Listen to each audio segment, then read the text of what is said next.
이 시간 우리에게 주시는 하나님의 말씀은 사무엘상 18장 17절에서부터 30절입니다. 사무엘상 18장 17에서부터 30절입니다.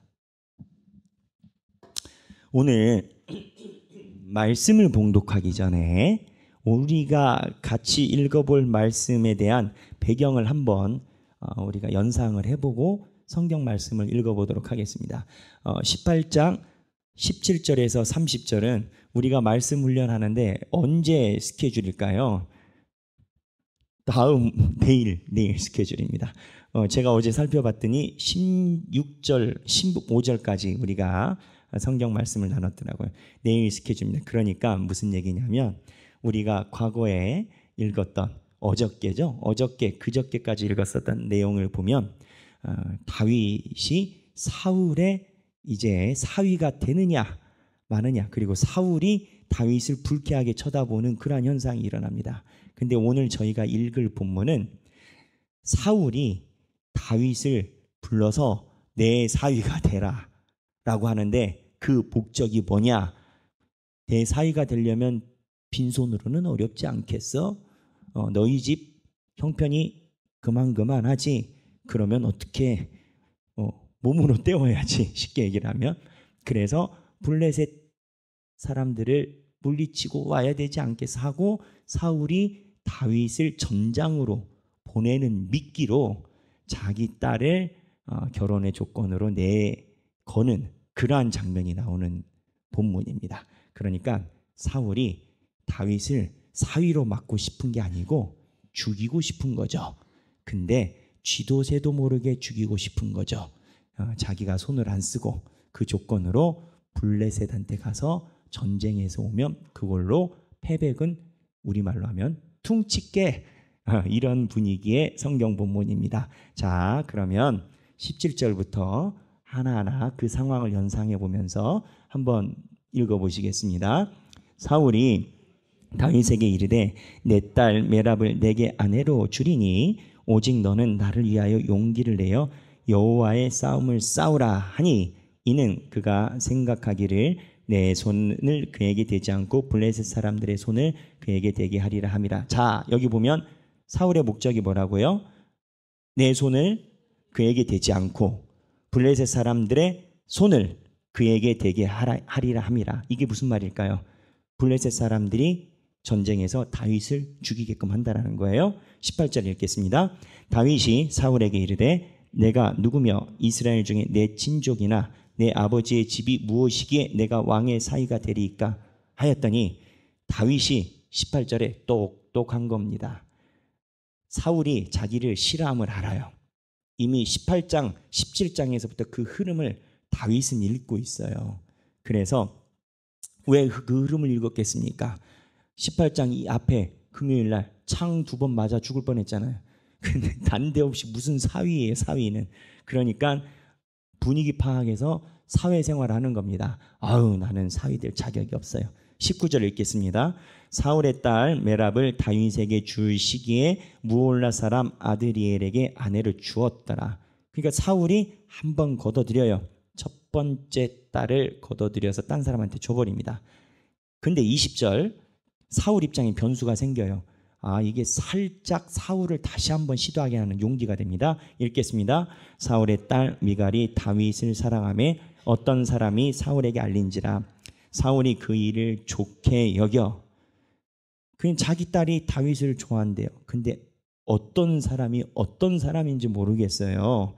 이 역사서에는 이 어떤 사람, 무명의 사람들이 언젠가 큰 역할을 해요. 무명의 사람이 사울에게 알려줘요. 그러니까 잊었던 계책이 다시 떠오르는 겁니다. 21절 읽겠습니다. 스스로 이르되 내가 딸을 그에게 주어서 그에게 올무가 되게 하고 블레셋 사람들의 손으로 그를 치게 하리라 하고 이에 사울이 다윗에게 이르되 내가 오늘 다시 내 사위가 되리라 하니라. 다시 올라서 목적이 뭐냐? 블레셋 사람들의 손으로 그가 누구겠어요? 다윗을 치게 하리라. 이제 사울이 다시 용기를 내서 미끼를 겁니다. 22절 읽겠습니다. 사울의 그의 신하들에게 명령하되 너희는 다윗에게 비밀이 말하여 이르기를 보라 왕이 너를 기뻐하고 모든 신하도 너를 사랑하나니 그런즉 내가 왕의 사위가 되는 것이 가하니라 하라. 다윗이 한 핑계가 뭐냐? 위에서 이야기한 대로라면 내 친족이나 아버지 집이 무엇이간데 감히 내가 왕의 사위가 됩니까? 근데 사울이 부하들한테 이야기를 해요. 다윗 보고 귀뜸을 해서 분위기를 잡아라. 너희 집안이 그렇게 네가 못난 거 아니다. 조금이라도 소망이 있어야 이 미끼를 물지. 아예 우리 집안이랑 닿지 못한다고 생각하면은 쳐다도 안 볼 것 아니냐. 그러니 부채도사 좀 해라 해서 비밀히 다윗에게 바람을 집어넣는다라는 거예요. 23절 읽겠어요. 사울의 신하들이 이 말을 다윗 귀에 전하매 다윗이 이르되 왕의 사위가 되는 것을 너희는 작은 일로 보느냐? 나는 가난하고 천한 사람이라 한지라. 이 바람을 잡으니까 이 바람 잡는 신하한테 다윗이 얘기를 해요. 나 집안이 변변치 않아. 우리는 양치는 집안이야. 패백이 없어. 다윗 왕의 사위가 되려면 우리 집안도 준비를 해야 되는데 우리 아버지는 가난해. 이렇게 얘기를 하는 건 거예요. 그랬더니 24절에 읽겠습니다. 사울의 신하들이 사울에게 말하여 이르되 다윗이 이러이러하게 말하더라 하니, 그냥 사울의 신하 그 바람 잡던 사람들이 사울에게 이야기를 해요. 다윗이 이렇게 얘기를 한대요. 자, 25절 읽겠습니다. 사울이 이르되 너희는 다윗에게 이같이 말하기를 왕이 아무것도 원하지 아니하고 다만 왕의 원수의 보복으로 블레셋 사람들의 포피 100개를 원하신다 하라 하였으니 이는 사울의 생각에 다윗을 블레셋 사람들의 손에 죽게 하리라 함이라. 자, 이제 패백의 조건이 바뀝니다. 전쟁에 나가서 포피가 뭐냐? 포피는 남성의 성기에 있는 포경수술을 했을 때 나오는 그 살점입니다. 이거는 블레셋 사람들은, 이스라엘 백성들은 할례를 받아요. 지금으로 얘기하면 이스라엘 백성들은, 남자들이 지금 얘기를 하면 포경수술을 다 하고 블레셋 사람들은 할례를 안 해요. 그러니까 블레셋 사람들을 죽인 것에 대한 증거로 이 포피를 가져오라는 거예요. 200개를. 그러면 실제로 블레셋 사람들을 100명을 죽여야 되는 건 거예요. 이걸로 패백을 세상 말로 퉁치자. 피할 길을 얘기를 해주는 26절. 사울의 신하들이 이 말을 다윗에게 아뢰매 다윗이 왕의 사위가 되는 것을 좋게 여김으로 결혼할 날이 차기 전에 다윗이 이제 용기가 생깁니다. 해볼 만한데 27절 읽겠습니다. 다윗이 일어나서 그의 부하들과 함께 가서 블레셋 사람 200명을 죽이고 그들의 포피를 가져다가 수대로 왕께 드려 왕의 사위가 되고자 하니 사울이 그의 딸 미갈을 다윗에게 아내로 주었더라. 100명 죽이라는데 몇 명 죽였다? 200명, 두 곱절로. 이 얘기는 무슨 얘기겠어요? 다윗이 자기의 부하들, 본문에 의하면 다윗이 일어나 자기를 따르는 소수의 부하들을 데리고 가서 아주 혁격한 공을 세운 겁니다. 이 200명은요, 여러분, 제가 부대에 있을 때만 해도 벌써 몇십 년 전이지만 부대에 있을 때만 해도 300명을 일개 대대로 받습니다. 전방부대는 완충이라고 해가지고 300명을 완전히 채우고 후방부대는 예비군이 들어올 걸 계산해서 한 200명 정도 채우고 100명 정도 숫자가 없었어요. 그때는. 근데 지금은 일개 대대가 300이 안 됩니다. 남자 숫자가 적어져가지고. 그러니까 200명 정도면 우리나라 군대 일개 대대에 해당되는 겁니다. 일개 대대면 굉장한 전투력입니다. 그러니까 다윗이 200명을 지금보다도 사람 숫자가 현저히 적을 때 200명을 죽였다라는 소리는 지금으로 따지면 1000명쯤 죽인 거나 똑같은 겁니다. 일개 대대가 아니라 사단쯤 되는 그 급을 다윗이 가서 목숨 걸고 싸운 겁니다. 28절에 읽겠습니다. 여호와께서 다윗과 함께 계심을 사울이 보고 알았고 사울의 딸 미갈도 그를 사랑하므로, 사울의 딸 미갈이 그를 사랑했다라는 겁니다. 29절에 사울이 다윗을 더욱더욱 두려워하여 평생에 다윗이 대적이 되니라. 30절 읽겠습니다. 블레셋 사람들의 방백들이 싸우러 나오면 그들이 나올 때마다 다윗이 사울의 모든 신하보다 더 지혜롭게 행하매 이에 그의 이름이 심히 귀하게 되니라. 자, 여기서 희한한 문구는 이 사건으로 사울이 누적되어 있던 28절에 여호와께서 다윗과 함께 계심을 사울이 보고 알았다라는 문구가 등장합니다. 이게 오늘 우리가 작은 살펴볼 본문입니다. 왜 작은 살펴볼 본문이라고 하느냐? 여러분, 이 사건이 뒤에 있는 사건과 반대되는 사건이에요. 무슨 얘기냐? 자, 사울의 입장에서 보겠어요? 사울의 입장에서는 다윗을 손을 대지 않고 죽이고 싶어요. 왜냐? 사울이 볼 때 다윗이 하나님의 적자예요. 사무엘을 통해서 다윗은 이야기를 들었어요. 내 이웃에게 네 왕위를 주겠다라고. 그러니까 사울은 언제나 내 왕위가 내 이후에 누구한테 갈지, 어쩌면 사울 입장에서는 내 이후가 아니라 옷자락을 잡아서 사무엘이 찢어지면서 옷자락이 찢긴 것처럼이라고 얘기를 했으니까 자기 생애에 구테타가 일어날 가능성이 있다라는 감을 사울이 가지고 있었을 거예요. 그래서 이 사울은 다윗을 쥐도 새도 모르게 블레셋 손에 죽이고 싶어요. 근데 이 작전이 나중에 다윗이 밧세바 사건에서 자기가 실수를 한 그 사건을 덮고자 군대 장관 우리아를 죽인 방법과 동일합니다. 군대 장관 우리아를 어떻게 죽였어요? 요압에게 암시를 줘서 전장에서 우리아만 남겨놓고 퇴각하게끔 했어요. 그러니까 우리아가 그 당시에 무공이 뛰어난 장수였는데 혼자 남게 돼서 전사를 하게 됩니다. 그래서 전장에서 우리아가 죽고 난 사건에 대해서 요압이 보고하니까 처음에는 다윗이 분을 내고 화를 냈다가 뭐라고 이야기를 하냐면 전장에서 죽고 사는 것이 일사다반사다. 요압 보고 유념치 마라. 이제 이런 이야기를 하게 된단 말이에요. 집중하고 싶은 것은 이건 거예요. 지금 사울이 구사하는 이 방법은 그 당시의 왕들이 많이 구사했던 방법으로 여겨집니다. 그리고 또 하나 성공률이 아주 높았던 것으로 봅니다.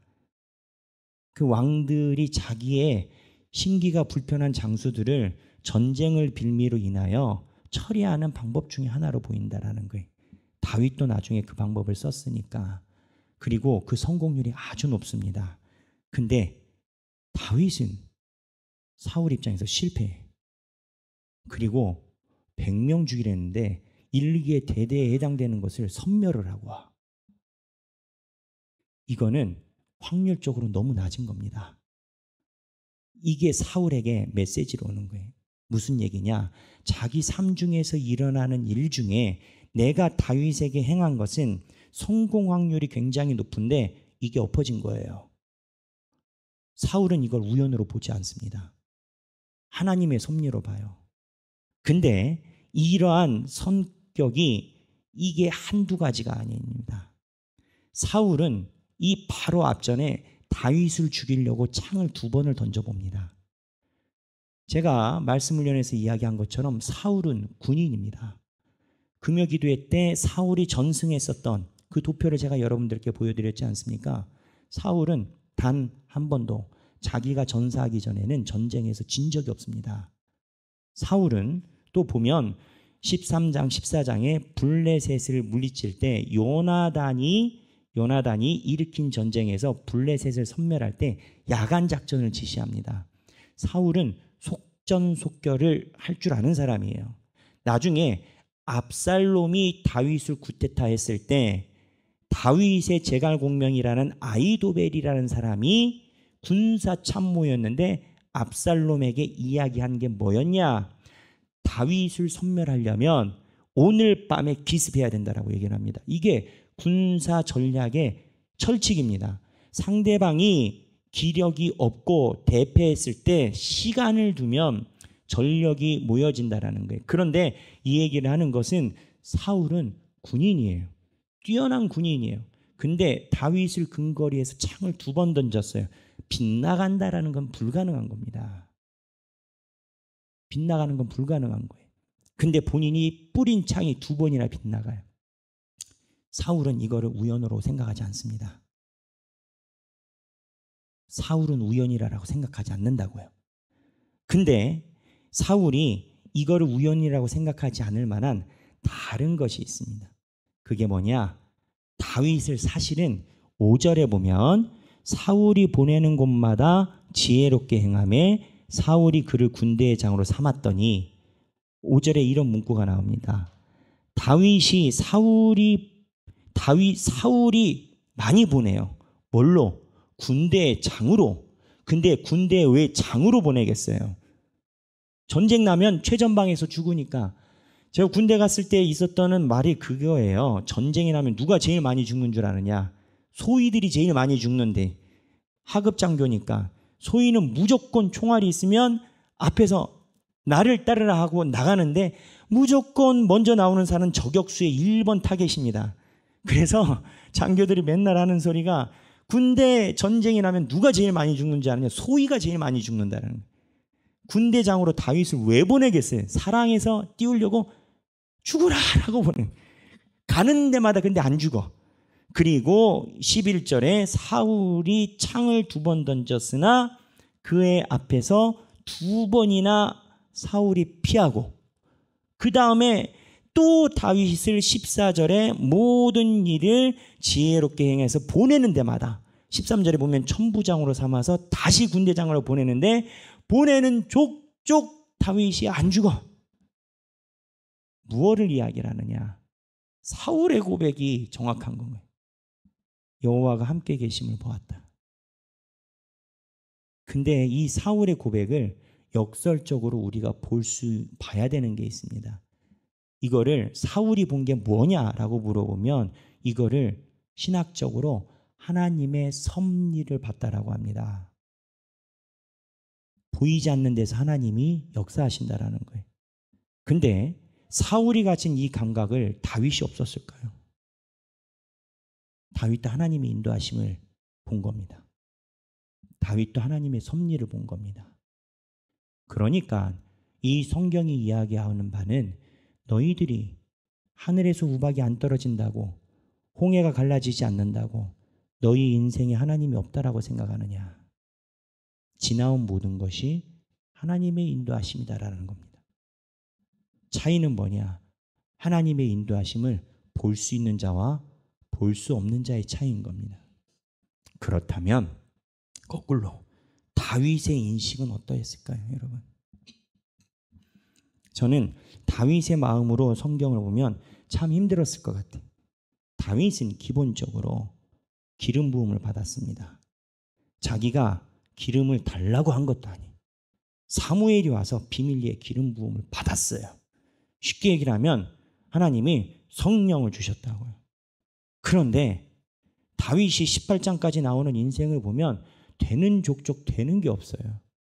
이 되는 게 없다라는 것은 군사적인 결과나 백성들이 사랑함을 이야기를 하는 게 아니라 내가 기름 부음 받아서 왕이 된다면 최소 사울이 나를 이렇게 미워하는 것이 이해가 되는 게 너무 힘든 건 거예요. 그리고 사울이 자기를 창을 던져서 2번이나 죽이려고 해요. 여러분은 그 상황 되면은 하나님에게 민원을 넣겠습니까? 안 넣겠습니까? 기름을 부으지를 말든지, 기름을 부었으면 책임을 지든지, 이도 저도 아니고 내가 지금 창이나 피해야 되겠습니까? 라고 우리는 이야기할 수 있는 성경이에요. 근데 다윗의 뛰어난 것은, 다윗은 그 날라오는 창에서 나를 죽일 수 있다를 본 게 아니라 이 창을 피하게 하시는 하나님의 섭리를 봤다라는 거예요. 제가 누차 얘기했지만 내 삶에 IMF가 온다고 모든 교인이, 모든 사람들이 다 교회로 오는 것이 아니더라 이건 거예요. 집이 부도가 난다고 모두 다 주님께 전부여 의지 없어 이렇게 오는 게 아니더라라는 거예요. 집이 부도가 나도 주님께 나오는 사람이 있고 안 나오는 사람이 있고, 거꾸로 사업이 흥황한다고 해서 모두 다 교회를 떠나는 그것도 아니다라는 거예요. 어떤 사람은 사업이 흥황하면 내가 생각해보니 운빨이 좋았는데 그 운이 생각해보니 우리 아내가 기도해서 그런 것 같다. 내 가족이 기도해서 그런 것 같다. 그러니 내가 예수 잘 믿어요. 이렇게 오는 사람도 있다라는 거예요. 사업이 더 잘 성공이 돼서 돈이 많으면 어떤 사람은 교회의 직분자인데도 불구하고 그 부를 누리려고 하나님의 소명과 성수를 멀리하는 사람이 있다는 거예요. 하나님이 축복을 줬더니 하나님을 떠나버려. 돈이 많으니까. 다 자기 알 따름이라. 차이가 뭔지 아세요? 내 삶의 인생에 하나님의 섭리를 보느냐 안 보느냐는 거예요. 이 섭리라는 게 단어가 중요합니다. 하나님의 지나온 손길을 왜 봐야 될까요? 우리도 우리 인생에 보면 내가 부인하지 못할 하나님의 인도하심이 있어요. 근데 그거를 왜 봐야 될까요? 그냥 내가 지금 당하는 고난에 대한 일종의 치료제? 그것도 있어요. 하나님이 위로해 주시는 거 위로자? 그것도 있어요.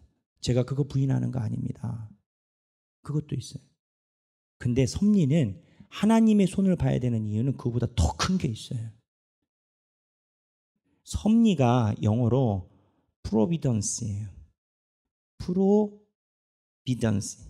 이게 라틴어에서 도래했는데 이 섭리라는 단어의 원래 뜻이 뭐냐면 프로 하면은 미래입니다. 두 개가 합쳐진 어원이라고 하는데 비데오 해가지고 이게 라틴어인데 비데오는 관찰한다라는 거예요. 그러니까 섭리라는 뜻의 어원은 내가 지나온 길을 보고 미래를 보게 된다라는 거예요. 하나님이 나를 지나온 나 삶의 여정을 보고 미래를 보게 되는 거라는 거예요. 그래서 여러분 삶의 인생의 미래가 궁금하면 내가 지나온 길에 하나님의 손을 봐야 되는 건 거예요. 내가 미래를 보고 싶으며. 그런데 이 정도 우리가 대화를 하고 묵상을 했을 때 궁금한 의문점이 있어요. 사울은요, 본인의 말로 28절에 여호와께서 다윗과 함께 계심을 봤다라는 거예요. 근데 죄송하지만 이 양반은 이 이후에 왜 그러냐고요. 계속 다윗을 죽이려고요. 여기서 섭리의 중요한 모습을 반면교사로서 성경이 사울을 이야기를 하는 겁니다. 무슨 얘기냐? 사울은 하나님이 지금까지 다윗과 함께 계심을 인정을 해요. 그런데 미래에 대해서 반동을 가져가요. 월터 브루그만은 이 사울의 심리를 뭐라고 표현했냐면 사울이 지금 하는 행동은 사울의 주인이 하나님이 아니다라는 것을 명백하게 보여주는 거다. 사울은 자기 인생 섭리의 주인이 하나님이 아니다라고 보는 거예요. 하나님의 손길이 있는데 하나님이 주인이 아니다라는 거예요. 근데 이게 역으로 반면교사라고 했으니까 역으로 이야기를 하면 우리가 하나님의 섭리를 내 섭리로 가져가는 길은 다윗처럼 가져가는 길은 하나님께서 보여주신 길을 찾고 미래적으로 내 인생의 주인이 하나님이다 라고 결론이 나야 그게 섭리가 되는 거예요. 근데 생각보다 사람들이 이제까지 하나님께서 나를 인도해 주심을 찾는 것은 쉬우나 미래의 내 인생의 주인이 하나님이다라는 것을 전적으로 믿는 게 쉽지 않습니다. 손에 가진 게 많고 쥐어진 게 많을수록 내 인생의 주인이 하나님이다라는 것을 전적으로 의지하기가 쉽지 않습니다. 죄송하지만 인생의 경험치와 인정받음이 많을수록 내가 가지고 있는 그 삶의 노하우가 내 삶을 살아가는 처세의 1번이 됩니다. 처세라는 것이 부정적으로 어감이 들릴지 모르겠지만 모든 사람들은 다 자기만의 처세가 있습니다. 그게 돈이 됐든 명예가 됐든 사회에 대한 인간관계가 됐든 내 지략이 됐든 내 지혜가 됐든 뭐가 됐든 그러나 핵심은 그 처세와 하나님이 내 주인이시다라는 고백 중에 뭐가 더 높냐는 자기가 결단할 일이라는 겁니다. 오늘 사무엘상 18장은 저는 이렇게 봐요. 섭리장입니다. 하나님이 다윗의 인생에 자기의 섭리를 그려주는 장입니다. 그러니 우리는 우리 삶에 그려진 하나님의 여정을 보고 미래의 하나님이 주인이다라는 것을 강하게 부여잡아야 다윗처럼 날라온 창이 나를 꿰뚫지 못함을 경험하게 된다는 겁니다. 그러면 하나 더 나가서 우리 하길교회니까 그러면 하나님을 주인으로 삼는다라는 게 무슨 행위일까요? 하나님을 주인으로 삼고 싶은 분들에게 던지는 메시지입니다. 하나님을 주인으로 삼으려는 마음이 없는 분들은 이 메시지에 전혀 공감 못할 겁니다. 하나님을 주인으로 삼으려고 노력하는 분들에게 이 섭리를 말씀드리면 섭리는 이건 겁니다. 팀 켈러, 제가 좋아하는 팀 켈러 목사님이 명확하게 얘기를 했습니다. 하나님의 섭리 인도하심은 하나님이 우리의 길을 알려주시는 것이 아니다. 하나님의 섭리 인도하심은 하나님이 우리 인생에 행하게 하시는 거다. 하나님이 나에게 조언, 어드바이스를 주는 것이 인도가 아니라 하나님이 내 인생에 행하게, 하나님이 내 인생에 행하시려면 내가 없어야 됩니다. 그게 섭리의 인도하심이라는 겁니다. 저도 지나온 세월을 보면 하나님의 인도하심을 고백할 수밖에 없는 제 마음의 인도하심이 어찌 없겠습니까? 근데 이 시간에 예배드리고 앞으로 하나님을 섬길 만한 성도들 중에 하나님의 인도하심에 대한 신앙 고백이 하나도 없는 교인이 몇 명이나 있겠습니까? 가까운 것부터 이야기를 하면 내가 교회를 나와서 예배드림 자체가 내 스스로 볼 때도 신비한 일이요. 내가 하길교회를 만난 것도 신비한 일이요. 내가 오랜 생활 동안 신앙에 방황을 했지만 종결에는 내가 하나님의 말씀을 듣고 있는 것도 내가 나를 볼 때 참 세상 말로 운빨이 좋다. 이러지 않을 가능성이 더 높은데 이러고 있는 내 모습을 보면 나도 이해가 안 된다라고 이야기하는 것도 하나님의 섭리요. 인간은 자기가 가지고 있는 수많은 경우의 수를 인지하지 못합니다. 우리는 우리가 선택한 줄 압니다. 그러나 우리가 선택하는 그 길에 하나님의 보이지 않는 손길이 있음을 보는 것이 사울이 본 것이고 다윗이 본 것인 겁니다. 보는 것은 똑같이 볼 수 있어요. 사울도 봤다니까요. 그런데 미래적으로 내 주인이 누구냐에 따라서 사울의 길과 다윗의 길이 나눠지는 겁니다. 우리 사랑하는 모든 하길교회 성도 여러분, 하나님은 사무엘서를 통해서 우리에게 이야기를 하십니다. 내가 네 인생에 섭리로 관여하고 있다 라고 말씀하십니다. 그리고 또 하나, 그러니 내가 네 인생의 주인이 되는 것을 너는 순종함으로 받아들여야 된다라고 말씀하십니다. 하나님이 우리 인생의 주인이 되어 이끌어 가심을 경험하는 저와 여러분들이 되시길 주님의 이름으로 축원합니다.